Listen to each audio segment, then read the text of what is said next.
దేవునికి మహిమ కలుగునుగాక. క్రీస్తు సాక్షి యూట్యూబ్ ఛానల్ ద్వారా ఈ వీడియో వీక్షిస్తున్న మీకు అందరికీ మన రక్షకుడు ప్రభు అయిన యేసుక్రీస్తు అతి పరిశుద్ధ నామములో వందనాలు, శుభాశీస్సులు తెలియజేస్తున్నాను. క్రీస్తునందు ప్రియమైన క్రైస్తవ విశ్వాసులారా, ఈ వీడియోని కొనసాగించే ముందు నేను మీకు ఒక వివరణ ఇవ్వాలి. స్క్రీన్ మీద మీరు ఈ వీడియోకి సంబంధించిన థంబ్నెయిల్ చూస్తున్నారు. నేను టైటిల్ ఏమని పెట్టాను అంటే, క్రైస్తవ్యంలో కొత్త రకం అంటరానితనం. ఈ టైటిల్ చూసినప్పుడు మీలో కొంతమందికి ఇది ఎందుకు పెట్టానో అర్థం కాకపోవచ్చు. కొంతమందికి అంటరానితనం అనే పదాన్ని చూడగానే కోపం వచ్చుండొచ్చు. మరికొంతమందికి క్రైస్తవ్యంలో అసలు అంటరానితనం ఎక్కడ ఉంది అనే సందేహం రావచ్చు. దీనికి వివరణ ఇవ్వబోయే ముందు ఈనాటి ధ్యానాంశపు వచనాలని ప్లే చేస్తాను, ఒకసారి వినండి. యాకోబు గ్రంథము 2వ అధ్యాయము 14వ వచనం నుంచి 20వ వచనం వరకు ఈ విధంగా రాయబడింది. నా సహోదరులారా, క్రియలు లేనప్పుడు ఎవడైనను తనకు విశ్వాసం కలదని చెప్పినేడలా ఏమి ప్రయోజనము? అట్టి విశ్వాసం అతని రక్షింపగలదా? సహోదరుడైనను సహోదరి అయినను దిగంబరులై ఆనాటికి భోజనం లేకయున్నప్పుడు మీలో ఎవడైనను శరీరమును కావలసిన వాటిని ఇయ్యక సమాధానముగా వెళ్ళుడి, చలికాచుకొనుడి, తృప్తి పొందుడి అని చెప్పినలా ఏమి ప్రయోజనము? అలాగే విశ్వాసము క్రియలు లేనిదైతే అది ఒంటిగా ఉండి మృతమైనదగును. అయితే ఒకడు, నీకు విశ్వాసమున్నది, నాకు క్రియలున్నవి, క్రియలు లేకుండా నీ విశ్వాసము నాకు కనుపరచుము, నేను నా క్రియల చేత నా విశ్వాసము నీకు కనుపరుతునని చెప్పును. దేవుడొక్కడే అని నీవు నమ్ముచున్నావు, అలాగు నమ్ముట మంచిదే. దయములను నమ్మి వణుకుచున్నవి. వ్యర్థుడా, క్రియలు లేని విశ్వాసము నిష్ఫలమైనదని తెలుసుకొనగోరుచున్నావా? మిత్రులారా, ఈ వచనాల యొక్క సారాంశం ఏంటంటే, ఒక వ్యక్తి రక్షించబడాలి అంటే పాపము వలన వచ్చే జీతము మరణం కాబట్టి, మరణము నుంచి రక్షించబడి పరలోక రాజ్యానికి చేర్చబడాలి అంటే ఆ వ్యక్తికి విశ్వాసముతో పాటు సత్క్రియలు అనేవి కూడా తప్పనిసరిగా ఆ వ్యక్తి చేయాల్సి ఉంటుంది అనే సారాంశము ఈ వచనాల ద్వారా మనం అర్థం చేసుకోవచ్చు. ఈ వచనాలని ధ్యానాంశముగా ఎందుకు తీసుకున్నానో అంటే, విశ్వాసముతో పాటు ఖచ్చితంగా సత్క్రియలు కూడా ఉండాలి అనే అంశాన్ని నేను ధ్యానాంశముగా ఎందుకు ఎంచుకున్నానో, దానికి అంటరానితనం క్రైస్తవ్యంలో ఉంది అనడానికి సంబంధం ఏంటో మీకు వివరించే ముందు అసలు క్రైస్తవ్యంలో ఉన్న అంటరానితనం ఏంటో మీకు వివరిస్తాను, వినండి. అంటరానితనం అనేది చిన్న పదం కాదు. అంటరానితనం అనే మూఢాచారం మూలంగా భారతదేశంలో అనేక రకాల విప్లవాలు వచ్చాయి, అనేక రకాల ఉద్యమాలు వచ్చాయి. మరి ముఖ్యంగా మత విశ్వాసం విషయంలో అనేక మంది ప్రజలలో ఆలోచన ధోరణి అనేది మారింది. వర్ణ వ్యవస్థలో మనుషులను వివిధ వర్గాలుగా విభజించడం ద్వారా కొన్ని వర్గాలను ఉన్నత వర్గాలుగాను, కొన్ని వర్గాలను అధమ స్థానంలోనూ పరిగణించి అట్టడుగు వర్గాల వారిని సమాజానికి దూరంగా వెళ్ళగొట్టి వాళ్ళకి దైవికమైన జ్ఞానము కానీ విద్యా జ్ఞానం కానీ అందకుండా భయంకరమైన వివక్ష అట్టడుగు వర్గాల వారి మీద చూపిస్తే, కొంతమంది సంఘ సంస్కర్తల కృషితో, కొన్ని క్రైస్తవ మిషనరీల కృషితో, డాక్టర్ బిఆర్ అంబేద్కర్, జ్యోతిరావు పూలే లాంటి కొంతమంది వ్యక్తులు ఆ అంటరానితనానికి తిరగబడి అంటరానితనం మీద పోరాడి చివరికి భారతదేశానికే రాజ్యాంగాన్ని రచించగల స్థాయికి ఎదిగి అంటరానితనాన్ని భారతదేశంలో సమూలంగా నాశనం చేయాలి అని ప్రయాసపడితే ఇప్పటికీ కొంతమేరకు అంటరానితనం అనేది కనుమరుగైంది. అలాంటి ప్రమాదకరమైన అంటరానితనాన్ని క్రైస్తవులు ఈ రోజుల్లో పాటిస్తున్నారా అనే ప్రశ్నకి ఈరోజు బైబిల్ గ్రంథాన్ని ఆధారంగా చేసుకుని సమాధానం చెప్పబోతున్నాను. ఈ వీడియో ప్రతి క్రైస్తవుడు ఖచ్చితంగా చూడాల్సిన వీడియో. కొంత లెంత్ ఎక్కువ అవ్వచ్చు, కానీ స్కిప్ చేయకుండా చివరి వరకు చూడడానికి ప్రయత్నం చేయండి. నేటి క్రైస్తవ్యం ఏ ఏ విషయాలలో సంస్కరించబడాలో మీకు పూర్తిగా అర్థమవుతుంది. మేము క్రైస్తవులకు తప్ప ఇతర మతస్థులకి మా ఇళ్ళని అద్దెకి ఇవ్వము, ఓన్లీ ఫర్ క్రిస్టియన్స్ అని బోర్డులు పెడతాము. మేము క్రైస్తవుల ఇళ్లకు తప్ప ఇతర మతస్థుల ఇళ్ళకి భోజనానికి ఆహ్వానిస్తే వెళ్ళము, శుభకార్యాలకి ఆహ్వానిస్తే వెళ్ళము. ఇతర మతస్థుల దినం భోజనాలు మేము తినము. వారు ఏది పెట్టినా మేము స్వీకరించము. ఎందుకంటే దేవుడు మాకు వారితో ప్రత్యేకంగా ఉండమని చెప్పాడు, లోకమునకు దూరంగా ఉండమని చెప్పాడు అని మాట్లాడే క్రైస్తవులు కొత్తగా ఈ సమాజంలో తయారవుతున్నారు. ఈ దుస్థితి ఎందుకు వచ్చింది అంటే క్రైస్తవ సమాజంలో వారి వారి అస్తిత్వాన్ని కాపాడుకోవడానికి కొత్త కొత్త సిద్ధాంతాలను ప్రతిపాదించే క్రమంలో బైబిల్ గ్రంథంలోని వచనాలని వారికి అనుగుణంగా అనుకూలంగా ఆపాదించుకుని ఆలోచన శక్తి లేని ప్రజల మీద, లేదు అంటే అర్ధజ్ఞానం కలిగిన ప్రజల మీద దుర్బోధలు చేస్తూ తప్పుడు బోధలని ఆ ప్రజల మనసుల్లోనికి చేరవేస్తూ కొద్దిమంది దైవ సేవకులు, అందరినీ నేను అనట్లేదు, కొద్దిమంది దైవ సేవకులు ప్రయోజనాన్ని పొందుతూ ఉంటే మరికొద్ది మంది యేసుక్రీస్తు ప్రభువారి బోధలను అర్థం చేసుకోవడానికి వారికున్న జ్ఞానం సరిపోని కారణంగా వారికి తోచిన విధంగా ప్రజలకు బోధిస్తే ఆ తప్పుడు బోధలను విన్న క్రైస్తవులే ఈరోజు సమాజంలో ఇలాంటి వివక్షని చూపిస్తూ ఉన్నారు. కాబట్టి మిత్రులారా, ఈ వీడియోని కొనసాగించే ముందు నా తరపు నుండి ఒక చిన్న విన్నపం ఏంటి అంటే, మీ మైండ్లో ప్రీ ఆక్యుపైడ్ థాట్స్ ఉంటే నా మాటలు మీకు ఏమాత్రం అర్థం కావు, నా మాటలని మీరు ఏమాత్రం అంగీకరించలేరు, యాక్సెప్ట్ చేయలేరు. కాబట్టి నా రిక్వెస్ట్ ఏంటి అంటే, ఒక 30 నిమిషాల పాటు మీ మైండ్ని ఫ్రీగా ఉంచుకోండి.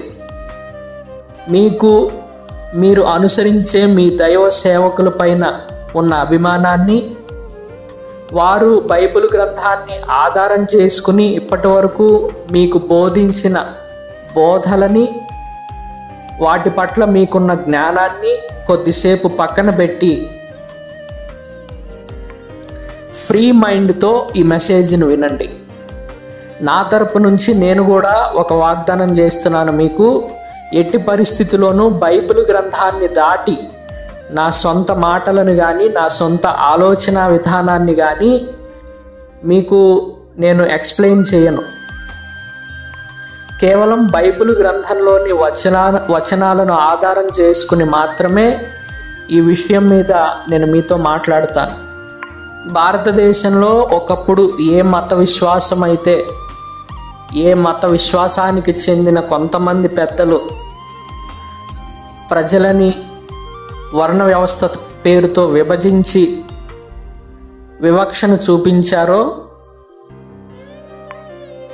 ఆ మత విశ్వాసము మీద అనేక రకాల తిరుగుబాట్ల ఫలితంగా, అనేక రకాల ఉద్యమాల ఫలితంగా, అనేక రకాల సంస్కరణల ఫలితంగా ఈరోజు నేటి సమాజంలో అదే మత విశ్వాసానికి చెందిన పెద్దలు వారు చేసిన పొరపాట్లను తెలుసుకుని వాటిని సరిదిద్దుకునే ప్రయత్నాన్ని చేస్తున్నారు అనే విషయం మీకు తెలుసు.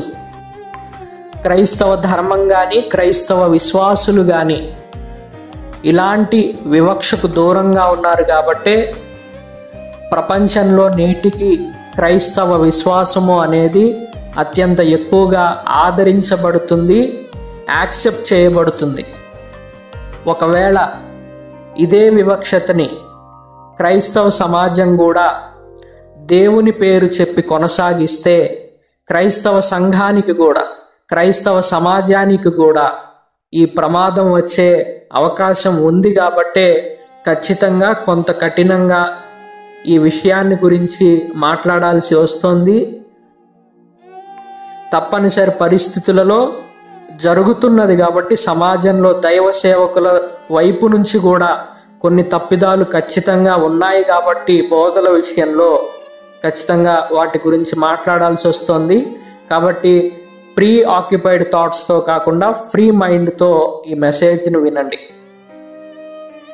ఈ భూలోకంలో మనిషి జీవితం ముగిసిన తర్వాత నిత్య జీవితంలో స్థానాన్ని పొందాలి అంటే, పరలోక రాజ్యంలో ప్రవేశించాలి అంటే ఒక క్రైస్తవ విశ్వాసిగా ప్రతి క్రైస్తవునికి ఉండాల్సిన 2 లక్షణాలు ఏంటి అంటే, 1 సత్క్రియలు, 2 విశ్వాసము.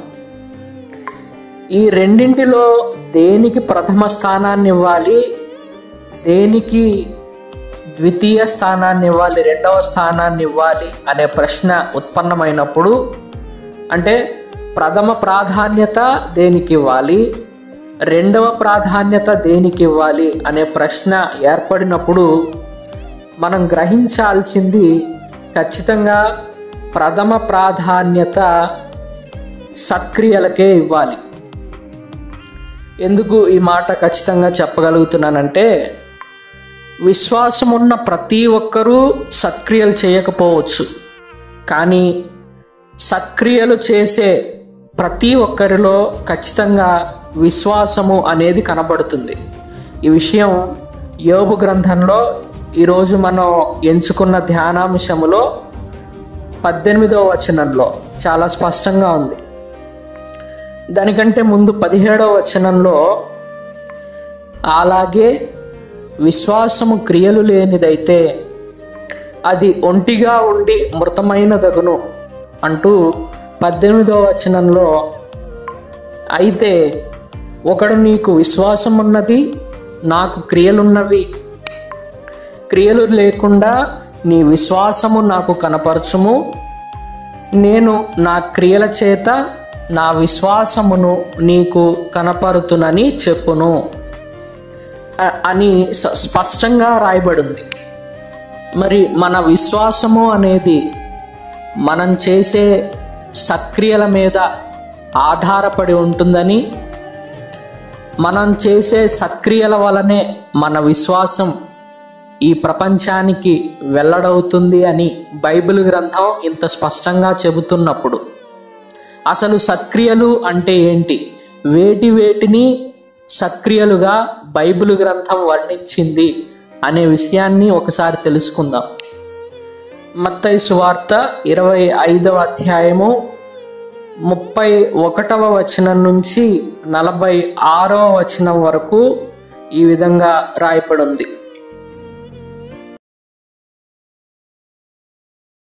కురుకుటయు ఉండుననెను. తన మహిమతో మనుష్య కుమారుడును ఆయనతో కూడా సమస్త దూతలును వచ్చునప్పుడు ఆయన తన మహిమగల సింహాసనము మీద ఆసీనుడై ఉండును. అప్పుడు సమస్త జనములు ఆయన ఎదుట పోగు చేయబడుదురు. గొల్లవాడు మేకలలో నుండి గొర్రెలను వేరుపరచునట్లు ఆయన వారిని వేరుపరచి తన కుడివైపున గొర్రెలను ఎడమవైపున మేకలను నిలువబెట్టును. అప్పుడు రాజు తన కుడివైపున ఉన్నవారిని చూచి, నా తండ్రి చేత ఆశీర్వదింపబడిన వారలారా, రండి, లోకము పుట్టినది మొదలుకొని మీ కొరకు సిద్ధపరచబడిన రాజ్యమును స్వతంత్రించుకొనుడి. నేను ఆకలిగొంటిని, మీరు నాకు భోజనము పెట్టితిరి. దప్పిగొంటిని, నాకు దాహమిచ్చితిరి. పరదేశినయుంటిని, నన్ను చేర్చుకొంటిరి. దిగంబరినయుంటిని, నాకు బట్టలిచ్చితిరి.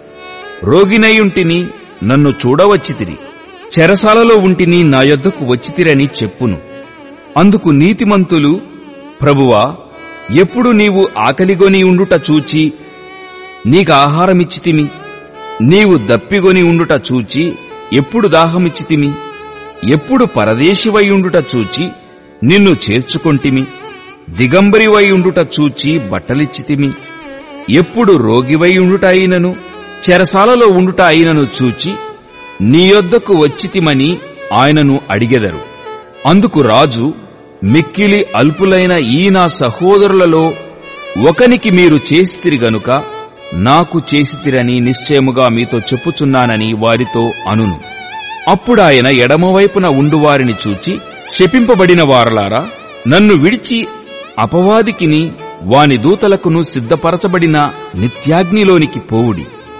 నేను ఆకలిగొంటిని, మీరు నాకు భోజనము పెట్టలేదు.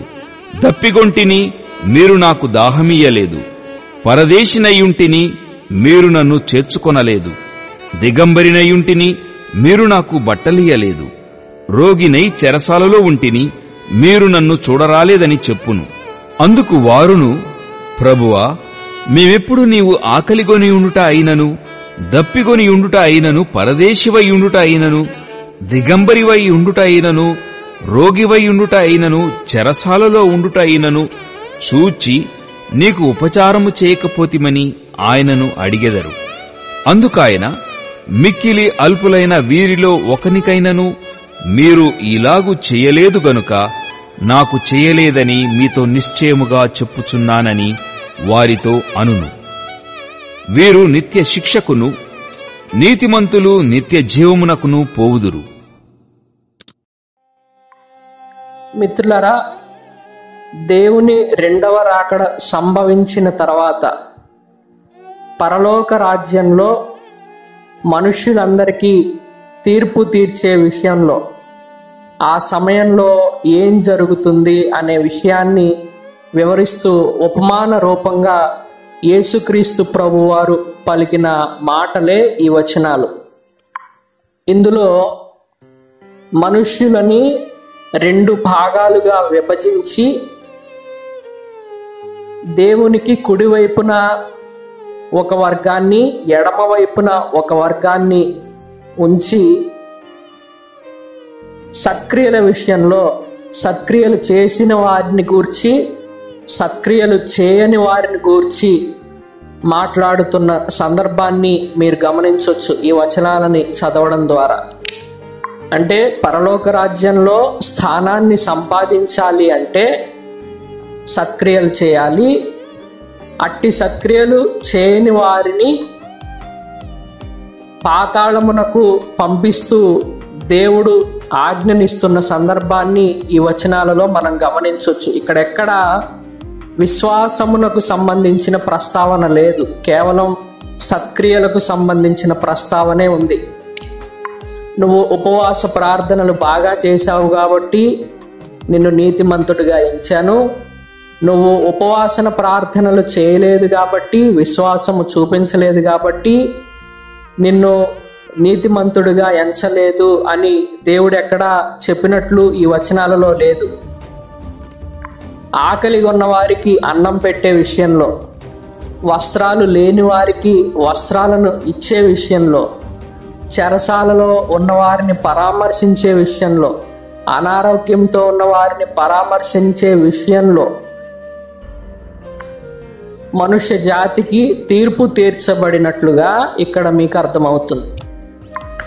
అలా అని విశ్వాసము లేకుండా పరలోక రాజ్యంలోనికి ప్రవేశించవచ్చా అంటే అది కూడా కరెక్ట్ కాదు. అయితే ఇక్కడ ఒక చిన్న మెలిక ఉంది. ఏంటి అంటే విశ్వాసము అనేది ఎప్పుడు బయలుపడుతుంది అంటే మనము చేసే సత్క్రియల ద్వారా విశ్వాసము అనేది ఎదుటి వ్యక్తికి కనబడుతుంది. ఆకలితో ఉన్నవాడికి అన్నం పెట్టడం అనేది అంత సాధారణమైన విషయం కాదు. మనకున్న దానిలో ఇంకొకరికి పంచి ఇవ్వడం అనేది, వస్త్రాలు లేని వారికి వస్త్రాలను అందించడం అనేది, అనారోగ్యంతో ఉన్నవారిని పరామర్శించడం, లేదు అంటే చెరసాలలో ఉన్నవారిని పరామర్శించడం, ఈ లక్షణాలన్నీ కూడా అందరికీ సాధారణంగా వచ్చే లక్షణాలు కాదు. కేవలం దేవుని యందు విశ్వాసం ఉంచినప్పుడు మాత్రమే ఈ లక్షణాలు అనేవి ఒక వ్యక్తిలో కనబడతాయి. కాబట్టి సత్క్రియలు విశ్వాసము అనేది రెండు విషయాలు ఇంటర్లింక్డ్ సబ్జెక్ట్స్, ఒకదానితో ఒకటి సంబంధం ఉన్న విషయాలు. మీకు విశ్వాసం ఉంటేనే పరిశుద్ధాత్మ శక్తి మీలో పనిచేస్తుంది. పరిశుద్ధాత్మ శక్తి మీలో పనిచేస్తేనే సత్క్రియలు మీరు చేయగలుగుతారు. కాబట్టి ఒకవేళ మీరు సత్క్రియలు చేస్తూ ఉన్నట్లయితే అది మీ గొప్పతనం కాదు, కేవలం మీకు పరిశుద్ధాత్మ ఇచ్చిన శక్తి మాత్రమే. సో పరిశుద్ధాత్మ ఇచ్చిన శక్తి ద్వారా మీరు సత్క్రియలు చేస్తున్నారు. ఆ సత్క్రియల ద్వారా మీ విశ్వాసం అనేది బయటి ప్రపంచానికి కనబడుతుంది. దీనికి రుజువు నేను బైబిల్ గ్రంథం నుంచే చూపిస్తాను. ఎందుకంటే మీకు వాగ్దానం చేశాను కాబట్టి ఏది మాట్లాడినా బైబిల్ గ్రంథం నుంచి మాట్లాడతానని. బైబిల్ గ్రంథంలో ఏమని వ్రాయబడిందో ఒకసారి చూడండి. మత్తయి సువార్త 5వ అధ్యాయము 16వ వచనంలో ఈ విధంగా రాయబడింది. మనుష్యులు మీ సత్క్రియలను చూచి పరలోకమందున్న మీ తండ్రిని మహిమపరచునట్లు వారి ఎదుట మీ వెలుగు ప్రకాశింపనీయుడి. మిత్రులారా, జాగ్రత్తగా వినండి.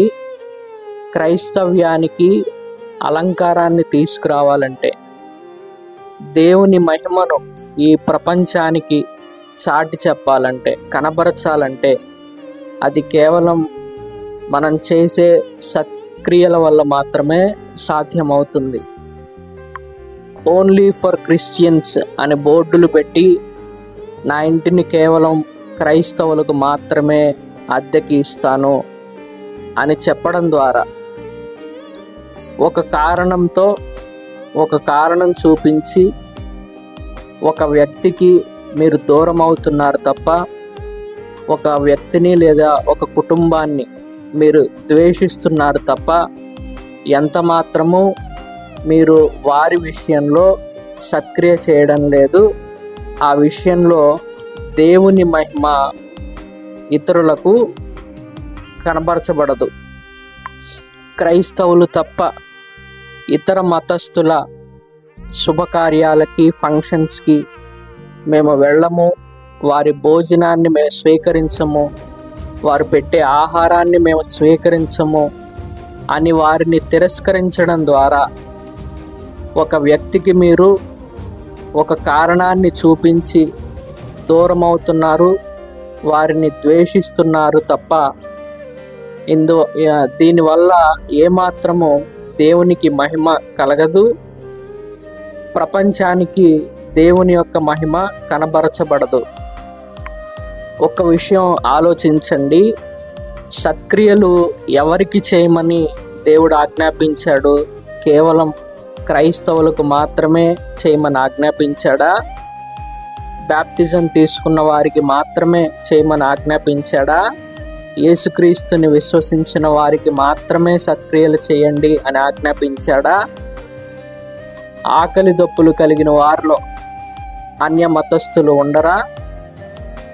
దుస్తులు లేని వార్లలో అన్య మతస్థులు ఉండరా? అనారోగ్యం పాలైన వారిలో అన్యమతస్థులు ఉండరా?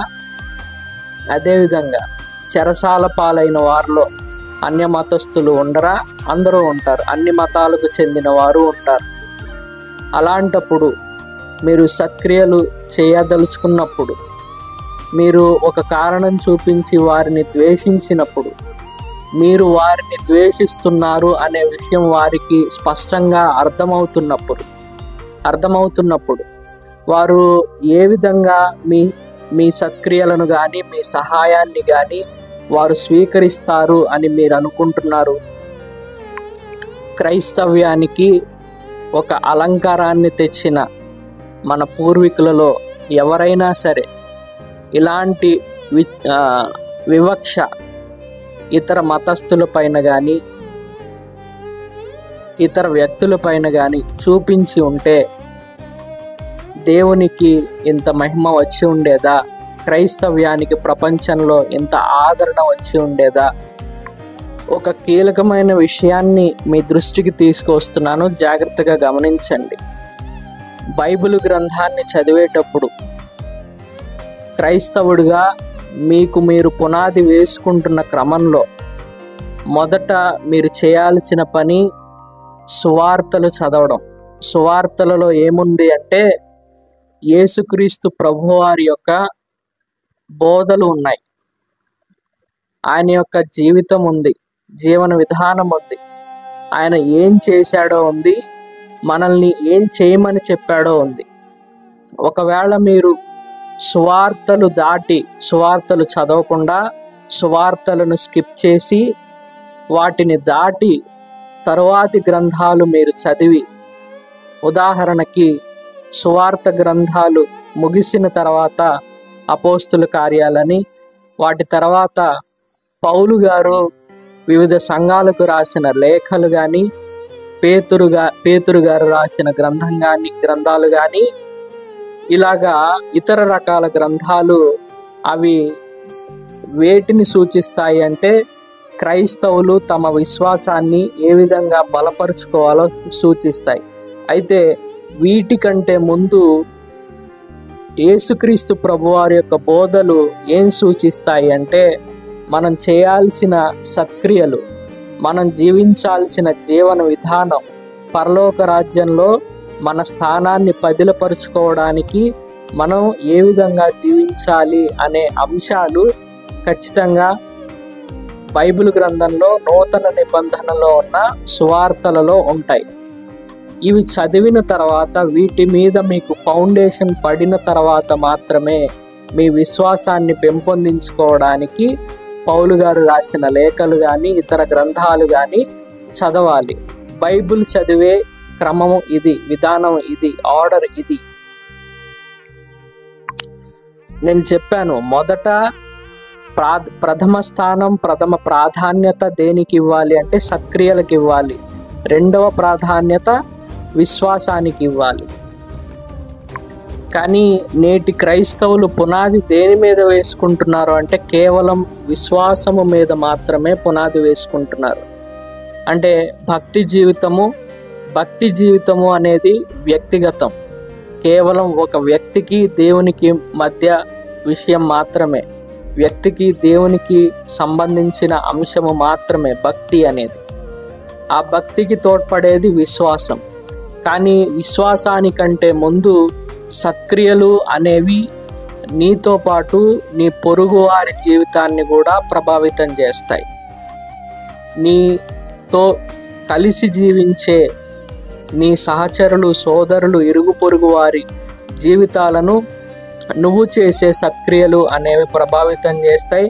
వారి జీవితాలు నీవు చేసే సత్క్రియల మీద ఆధారపడి ఉంటాయి. కాబట్టి వీటి మీద ఖచ్చితంగా మనకి అవగాహన ఉండాలి. సత్క్రియల మీద ఫౌండేషన్ లేకపోతే మీరు ఎంత గొప్ప విశ్వాసులైనా, మీరు ఎన్నిసార్లు ఉపవాస ప్రార్థనలు చేసినా, ఎన్ని గంటల తరబడి ఉపవాసం ఉండి ప్రార్థన చేసినా, మీరు దేవునికి ఎన్ని వేల రూపాయలు, ఎన్ని లక్ష రూపాయలు కానుకలు ఇచ్చినా అవి వ్యర్థమవుతాయి తప్ప దానివల్ల ఎలాంటి ప్రయోజనము ఉండదు. అనేక క్రైస్తవ సంఘాలు, 100% క్రైస్తవ సంఘాలు బేసిక్స్ని వదిలేశారు. ఖచ్చితంగా చెప్తున్నాను, దైవ సేవకులు బేసిక్స్ని మర్చిపోతున్నారు.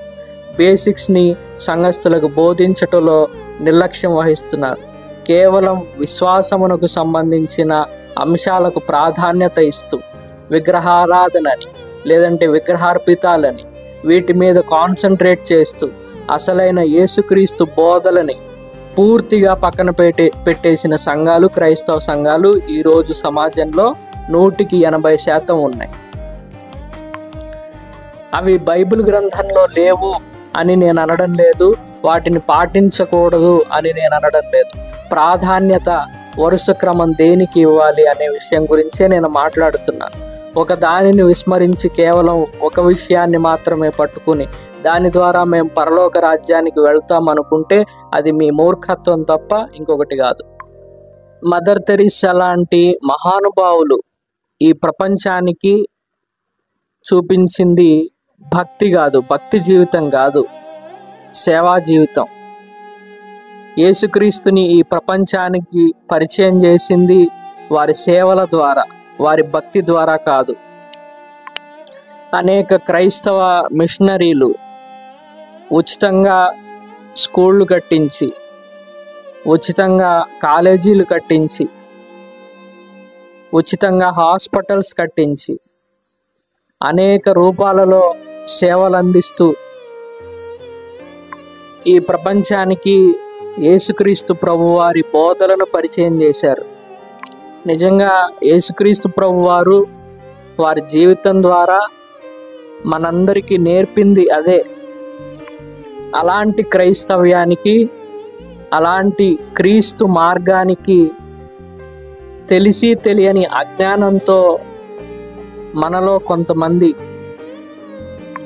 సున్నితమైన అంశాలను పబ్లిక్ చేయడం ద్వారా, వాటినే విశ్వాసమునకు ఆధారంగా ఎక్స్పోజ్ చేయడం ద్వారా వారికి తెలియకుండానే సువార్తకి ఆటంకాన్ని కలిగిస్తున్నారు, క్రైస్తవ్యానికి హానిని తలపెడుతున్నారు. ఒక వ్యక్తిని ఏ విషయంలోనైనా, ఆఖరికి భక్తి విషయంలోనైనా తక్కువగా ఎంచి ద్వేషించమని క్రీస్తు బోధలు ఎప్పుడూ చెప్పలేదు. ఒకవేళ మీలో ఎవరైనా అలా ప్రవర్తిస్తే అది ఖచ్చితంగా క్రీస్తు చిత్తానుసారం కాదు అనే విషయాన్ని మాత్రం మీరు తెలుసుకోండి. ఒకప్పుడు వర్ణ వ్యవస్థ పేరుతో మనుషుల్ని విభజించి కులానికి తగ్గట్లుగా వాళ్ళకి గ్రామాల్లో స్థానాలు ఏర్పాటు చేసి మీరెక్కడే ఉండాలి, మీరెక్కడే ఉండాలని స్థానాలు కేటాయించినప్పుడు ఎందుకు ఈ దుస్థితి అని మనందరం బాధపడ్డాం. దాని గురించి పోరాడారు మన పూర్వీకులు. దాని నుంచి ఎంతో కొంత ఉపశమనాన్ని మనం పొందాం. ఆ బాధ ఏంటి, వివక్ష యొక్క బాధ ఏంటి అనేది మనలో చాలామందికి తెలుసు. కాబట్టి వివక్ష ఏదైనా వివక్షే. ఏ కారణం చేత ఒక వ్యక్తిని దూరంగా పెట్టినా అది వివక్షే. మీరు ఇతర మతస్థుల శుభకార్యాలకి కానీ ఫంక్షన్స్కి కానీ వెళ్ళకపోతే, మీ గృహాలలో ఫంక్షన్స్ జరిగినప్పుడు, శుభకార్యాలు జరిగినప్పుడు మీరు ఇన్వైట్ చేసినప్పుడు వాళ్ళు వస్తారని మీరు ఎలా అనుకుంటారు? ఎలా ఇన్వైట్ చేయగలుగుతారు? ఈ విధంగా మానవ సంబంధాలను దెబ్బతీసే పద్ధతులను మనం పాటించడం వల్ల దేవుడు ఏ విధంగా మహిమపరచబడతాడో ఆలోచించండి. అందుకనే నేను ప్రీ ఆక్యుపైడ్ థాట్స్తో కాకుండా ఫ్రీ మైండ్తో ఈ మెసేజ్ని వినమని రిక్వెస్ట్ చేశాను. సో సత్క్రియల విషయంలోనూ అదేవిధంగా విశ్వాసము విషయంలోనూ ఈ రెండింటినీ ఏ విధంగా బ్యాలెన్స్ చేసుకోవాలి అనే విషయం మీకు కొంతమేరకు అర్థమైంది అని అనుకుంటున్నాను. నేను స్క్రీన్ మీద డిస్ప్లే చేసిన ప్రతి వచనాన్ని మీరు నోట్ చేసుకుని మీకు వీలైన సమయాల్లో వాటిని ధ్యానించండి, మరింత అర్థం చేసుకోవడానికి ప్రయత్నించండి. మీ అంతటా మీరు బైబిల్ చదివి దాన్ని అర్థం చేసుకోవడానికి ప్రయత్నిస్తే దుర్బోధలకు మీరు ఇబ్బంది పడే ఆస్కారం ఉండదు. సో దేవుని చిత్తం ఉంటే మరొక శుక్రవారం ఒక ప్రధానమైన ప్రాముఖ్యమైన అంశంతో మరలా మీ ముందుకు వస్తాను.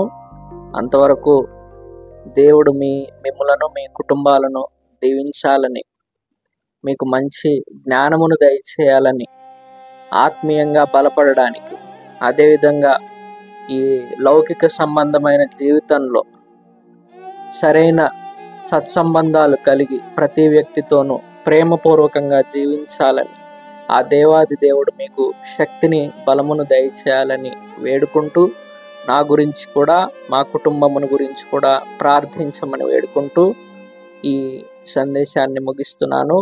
దేవునికి మహిమ కలుగును గాక. ఆమేన్.